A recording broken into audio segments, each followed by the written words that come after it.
Diseases don't fade the way we expect them to. They don't slowly weaken year after year. They don't politely retreat after a final warning. Instead, they often collapse. One year, a disease is everywhere. Hospitals are full. Communities are anxious. And then, almost without ceremony, it seems to vanish. No dramatic announcement, no clear final battle. Just a sudden silence. That pattern appears again and again in public health history. And it raises a strange question. Why do diseases disappear so suddenly? When a disease declines, we instinctively imagine victory. We picture a cure, a powerful treatment, a decisive medical breakthrough. But most diseases that disappear were not eliminated by curing every patient. In many cases, the pathogen still exists. Treatments remain limited, and no single intervention explains the timing. The real explanation is quieter and far more interesting. Diseases don't disappear because they are destroyed. They disappear because spread collapses. Disease is not about illness, it's about transmission. This is the key idea most people never hear. A disease is not defined by how sick it makes one person. It is defined by how efficiently it moves between people. A pathogen can be dangerous but rare and cause little harm overall. Another can be mild but highly contagious and reshape societies. From a systems perspective, disease is not a medical event. It is a network phenomenon. Imagine a population not as individuals, but as a web of connections. Every handshake, every shared space, every breath, every surface, every meal creates a link. A disease spreads by moving along these links. As long as enough links exist, enough people are susceptible. And transmission happens faster than recovery. The outbreak grows. But if that network weakens, even slightly, the entire system can flip. Epidemiologists describe disease spread using a concept called the effective reproduction number, often written as R sub E. In simple terms, if R sub E is above 1, each infection leads to more infections. The disease grows. If R sub E is below 1, each infection leads to fewer infections. The disease shrinks. This threshold is not gradual, it is unstable. When R sub E drops just below 1, spread does not slow gently, it collapses. This is why diseases sometimes appear to vanish suddenly. The collapse of disease spread often looks dramatic because the system is non-linear. A few examples: a modest increase in immunity, a small reduction in contacts, a slight improvement in sanitation, faster detection and isolation. Individually, these changes feel insignificant. Together, they push the system past a tipping point. Once that happens, transmission chains break faster than they can be rebuilt.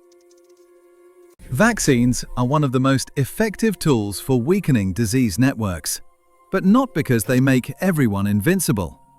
Vaccines work by reducing susceptibility, shortening infectious periods, lowering viral load, and decreasing the chance of onward transmission.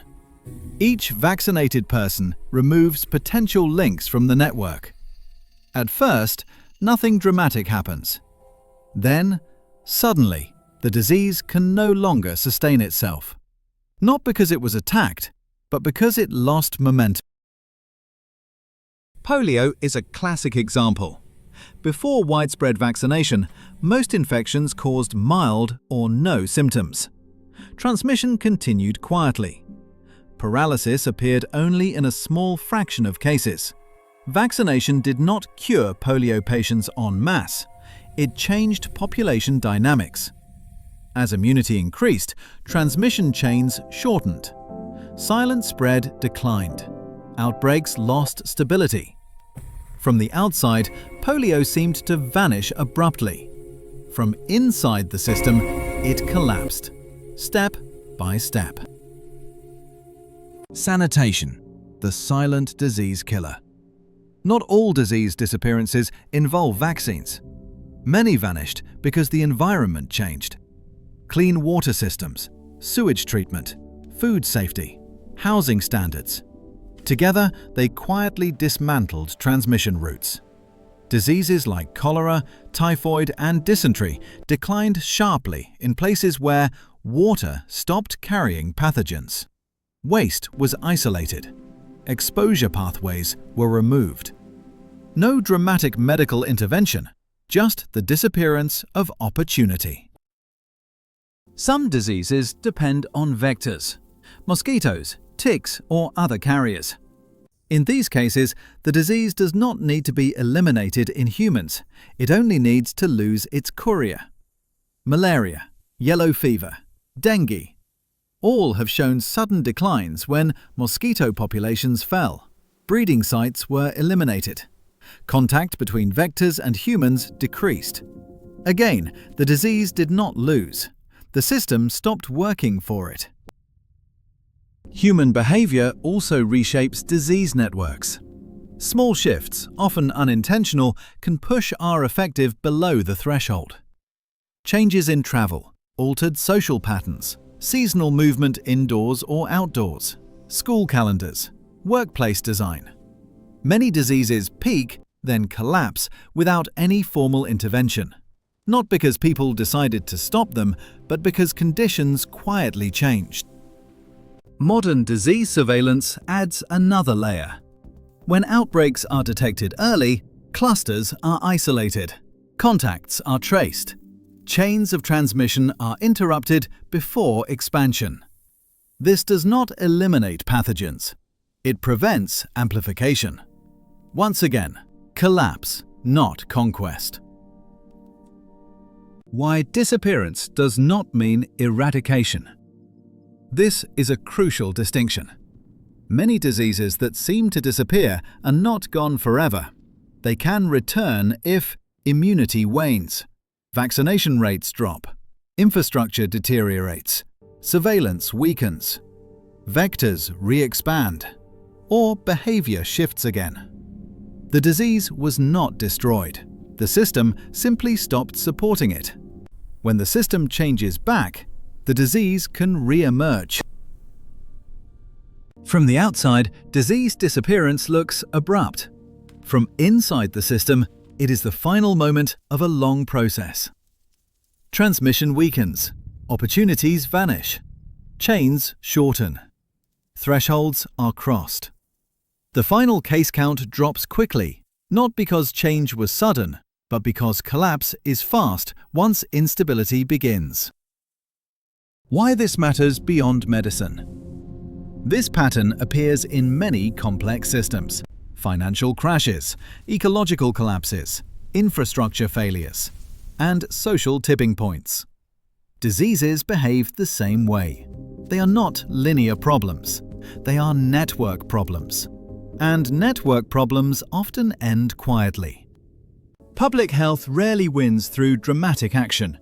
It wins by adjusting probabilities, reshaping environments, reducing opportunity, anticipating failure, acting before crises are visible. The greatest successes are often invisible.